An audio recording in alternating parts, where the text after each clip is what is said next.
Today's Cowboys Report is made possible by 8 Sleep, the high-tech solution to your age-old sleeping issues. We'll tell you all about them later on in today's show, but do make note, $200 off the Pod 3 cover when you go to 8sleep.com/chatsports. Now, we are 11. Imagine if we were 8 subs away. Maybe we should have made that one. Maybe we should have lied about it. We are 11 subs away from 185K subs here at the Cowboys Report. We're going to have free agency coverage, draft coverage for you all offseason long. Hit that sub button for me right now. We're going to start with the idea of signing Eric Kendricks, who has been released by the Los Angeles Chargers. I think this makes a lot of sense for the Dallas Cowboys as an organization to consider.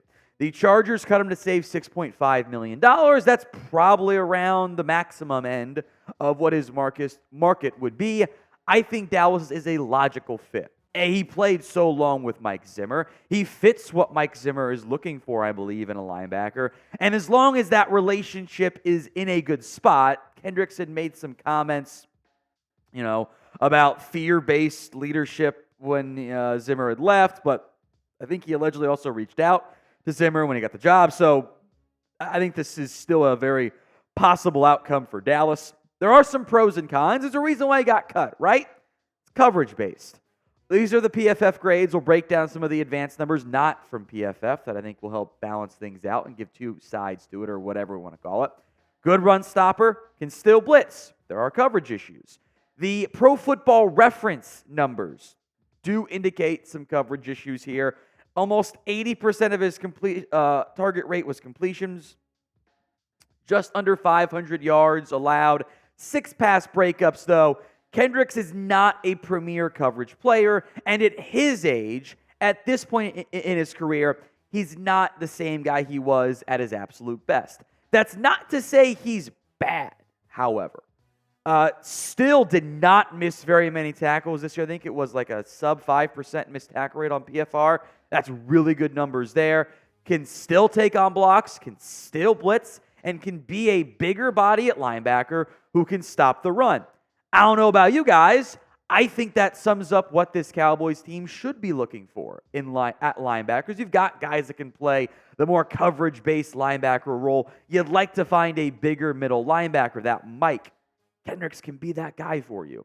More on this to come, but I want to get your thoughts, since you should have a pretty good feel for who Kendricks is. Would you sign him? It's the pinned comment on today's video, so if the ad comes here on YouTube, take advantage of it. Y for yes, N for no. I am down to add Kendricks. I think this is a realistic, gettable target that would be an upgrade over some of the pieces you have at the position.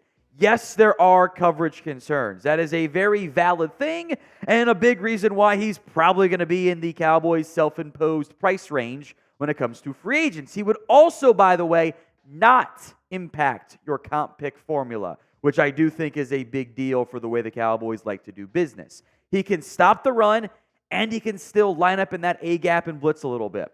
That is what the Cowboys, I think, are going to crave in their off-ball linebacker. And simply put, they have to sign one this free agency. They have to. They cannot enter the draft with, Damone Clark and DeMarvion Overshown, unless they fill so many other needs that'll probably be more expensive in free agency. With the available options at linebacker, with what your budget is going to choose to be for Dallas, somebody in this Eric Kendricks mold, and it doesn't have to specifically be Kendricks. It could be a Josie Jewell and Azeez Al-Shaair, somebody in that general price tag range who can be your middle linebacker, who isn't just a run-and-chase guy that I think is probably going to fit better for both Damone Clark and, frankly, I think DeMarvion Overshown. With Leighton Vander Esch, I would be surprised if he didn't end up retiring at this stage. I think that type of player makes so much sense for the Dallas Cowboys. Folks, did you know that sleep science shows that in order to sleep our best, our body temperature needs to drop in the early and middle part of sleep and then rise in the morning? The 8 Sleep Pod cover will improve your sleep by automatically adjusting your bed's temperature based on your individual needs. The cover is added to any bed, just like a fitted sheet is, and allows you and your partner to cool or warm your side of the bed as low as 55 degrees and up to 110 degrees. There is no better way to improve your day-to-day life than by getting better sleep. As someone with a 2-year-old at home, I know that to be very, very true. The easiest way to do that is with the 8 Sleep Pod 3 cover. In addition to keeping you at the perfect temperature all night long, the pod also tracks your sleep and health metrics. On average, pod users see their sleep quality improve by 32% after just a month on the pod.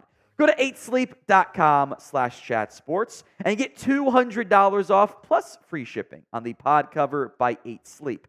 Links in the comments and the description of today's show. We've got more cut players being linked to the Cowboys. 2 Seahawks safeties have been released. It's the old buddy Jamal Adams and Quandre Diggs. I think most of you correctly didn't want to trade 2 firsts for Jamal Adams, and it was a good thing. It ended up being 2 and not just the one the Cowboys had been linked to, because this is not the same player he was in his prime with the Jets or even at his best with Seattle. The last 3 years, remember when everyone called Jamal Adams Blitz Boy, which wasn't an insult when you were racking up sacks? How is that a bad thing? He has not had a sack in 3 years. Now, part of that, I would argue, is A, the way the Seahawks chose to deploy him, not having him be as blitz-heavy. Injuries have really caused issues. He has not played a full season in 5 years. Again, the aggressive throw-your-body-around play style can lead to shorter careers. The TFLs did jump back up this year, but Adams hasn't been that guy that he was when he was an All-Pro in 2018, 2019, and he was one in 2022 for Seattle, but he's not played that much since then. Meanwhile, Quandre Diggs, you can see it in the interception and pass break numbers. It's not as good, or pass breakup numbers, excuse me. It's just not as good as it was at his best. And Diggs is now a 10-year vet. He's been around the NFL for a very long time. I don't know how much more he really has left in the tank.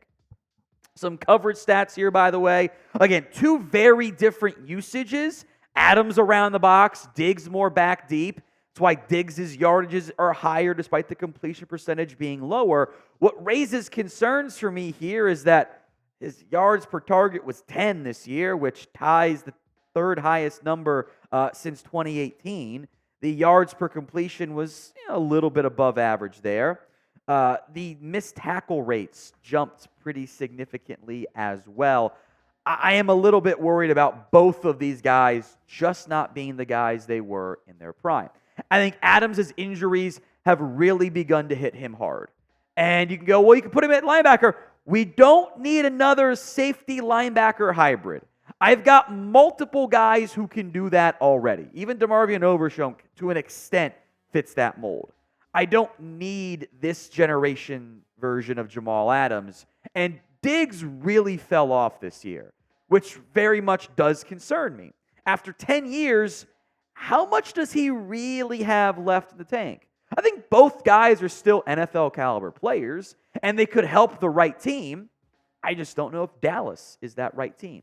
So pick one to sign, and we'll give you the cop-out no answer as well. JA for Jamal Adams, QD for Quandre Diggs, or NO for neither one.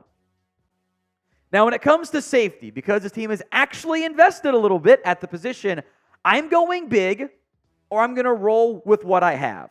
The Cowboys have options right now at safety. Malik Hooker is a starting caliber player.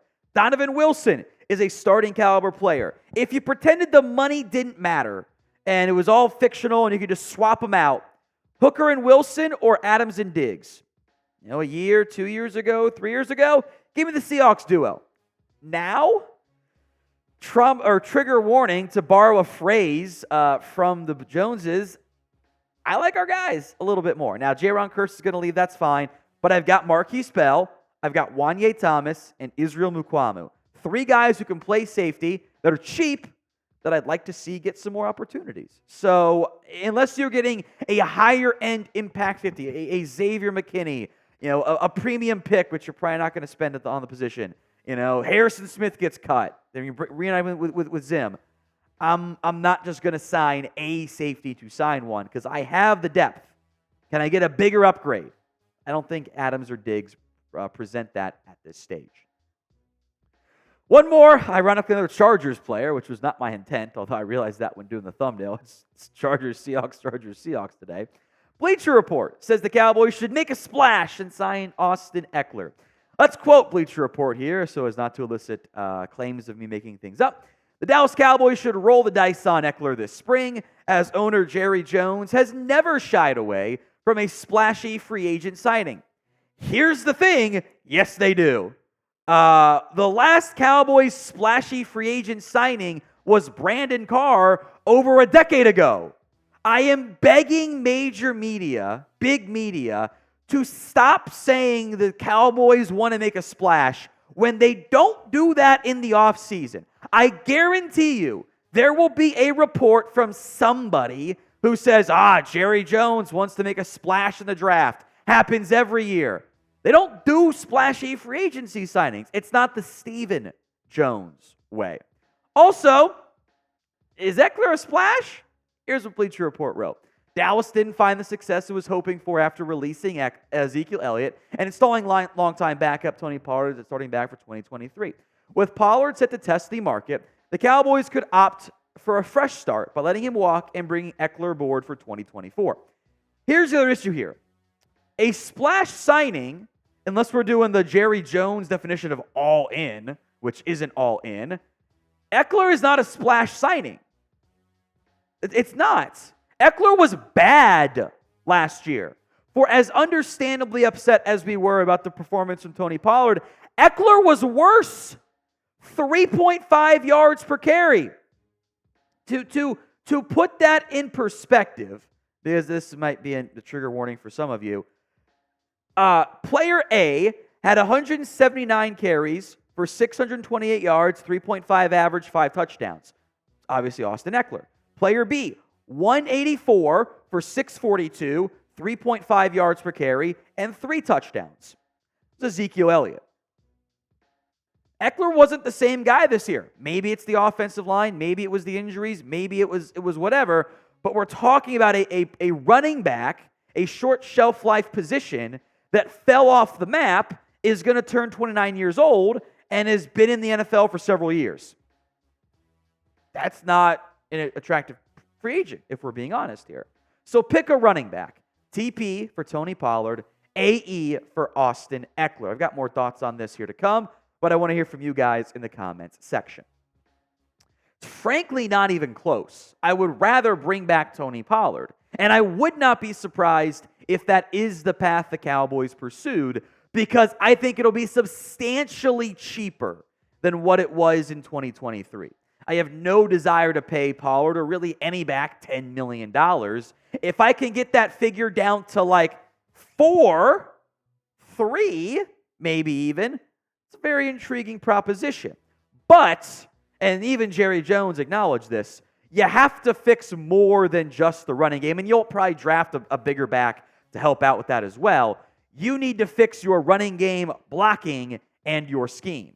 Neither were good enough last year because you can't just run Pollard up the middle and expect things to work out very well. So if you can bring back Pollard, draft a back, if you fix your run blocking and the scheme, all of a sudden, if your O-line's better, all of a sudden, that running back, whoever it is going to look a lot better than what we saw last season.